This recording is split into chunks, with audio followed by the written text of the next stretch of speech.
Hey guys, my name is Scoby and welcome back to another video. In today's video, I'm going to be showing you how to replace a sky in Adobe Photoshop. This is going to be a nice, quick and easy tutorial. I'm going to be showing you step by step how to do everything. Let's jump right into this.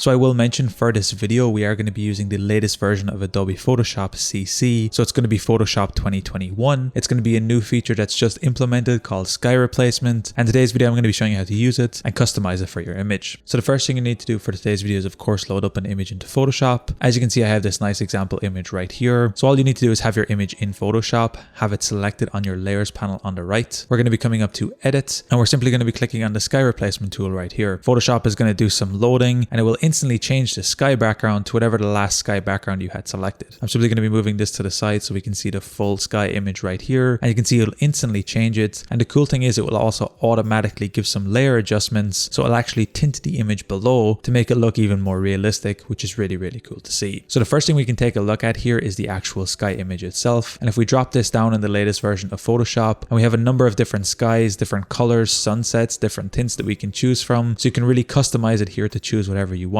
You can also create a new sky here as well if you would like. It's not something I'm going to be going into in today's video. However, you can really experiment here and choose exactly how you want to do it. So for today's video, I'm going to be choosing one of these sunset red skies so we can really see a big difference from what we had initially in the video. So what I'm going to be doing is taking this red tinted sky. You can see it's very dramatic compared to what we had before, which was a nice still sky. And I'm going to be using this for today's video. From this point, there's a couple of other things we can play around with here to really experiment. The first thing we can do is the shift edge, which is going to determine how much of the edge we actually keep to shift back towards the sky or in towards the buildings or whatever sort of scenery you have cutting into the sky. You can see if I set this to 100%, it's going to remove a lot of the building objects right here, which can actually create a really cool effect depending on what you're doing. In today's video, I'm actually going to be leaving it at 0. For my image, it actually did a pretty good job of cutting this. I don't see any really big issues here. We then have the fade edge, which is going to determine how much of the edge is faded and how much of the sky is actually faded on top of the image. So here you can experiment. You can see as I go 100, it will slowly fade down into the image, or I can slowly bring this up a little bit more. So here I'm going to experiment a little bit and actually go for around 60%. I like the stark contrast between what we had at the beginning,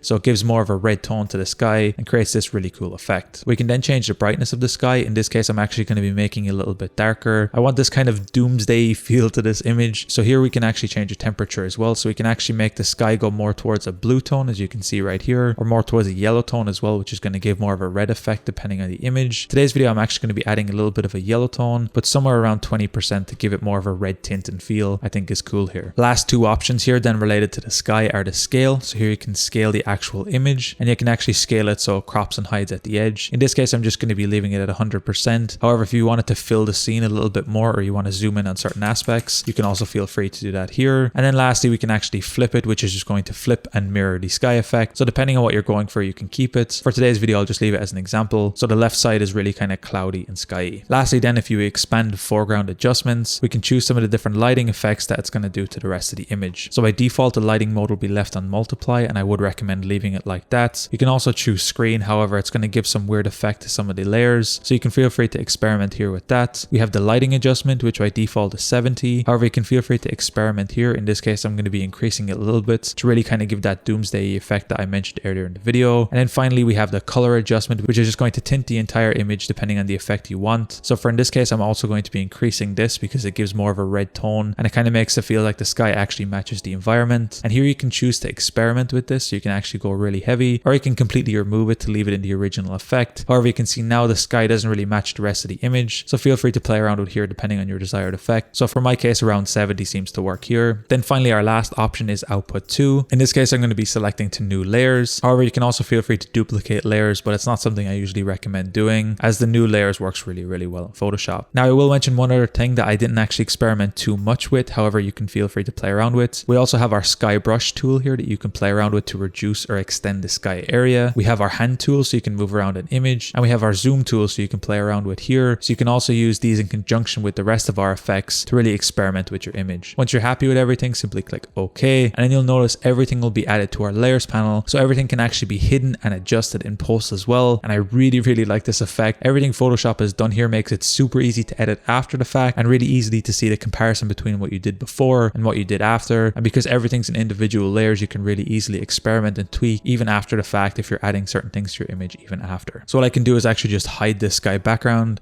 and we can see the difference before and after. It even puts the tinting effect on the rest of the image, which I think is absolutely fantastic and makes a huge difference to how this works. Now I will mention you can see my effect worked out really well, and most of the reason is because a lot of the sky is really easy to map out here. A lot of the shapes are really natural and just single lines. For some more complex shapes or stuff hiding behind leaves or behind trees can be a little bit more difficult. However, the automatic Photoshop effect is really smart here and will do a good job on most images. However, you need to take it with a grain of salt. For some things it can be a little bit difficult. However guys, it's as easy as that to replace a sky in an image in Adobe Photoshop.